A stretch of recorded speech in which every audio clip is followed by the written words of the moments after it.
اور یہ جو دنیا میں اس کا گھر ہے جس میں یہ اپنے بیوی بچوں کے ساتھ ماں باپ کے ساتھ رہ رہا ہے، یہ گھر کشادہ ہو جائے اس کے لیے کیسے؟ یہ گھر بھلے جھونپڑا ہو، یہ گھر بھلے خیمے کی شکل میں ہو، یہ گھر بے شک کچا ہو، یہ گھر چھوٹا سا ہو، مگر گھر میں ماں باپ اور اولاد کے درمیان میں محبت، میاں بیوی کے درمیان میں محبت، بہن بھائیوں کے درمیان میں محبت، گھر میں 100% دینداری، یہ گھر اس کے لیے کشادہ ہے، یہ گھر اس کے لیے کشادہ ہے، چھوٹا ہونے کے باوجود بھی اس کے لیے کشادہ۔ اور اگر یہ نہ ہوا، گھر میں داخل ہوا،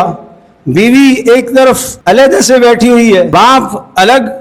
بگاڑ کر کے بیٹھا ہوا ہے، ماں علیحدہ بیٹھی ہوئی ہے، آپس میں کسی کی ایک دوسرے سے بات نہیں ہے، بہن بھائیوں کی آپس میں بات چیت نہیں ہے، ایک دوسرے پر جملے کسنا، لڑائی کرنا، بدتمیزی کرنا، یہ گھر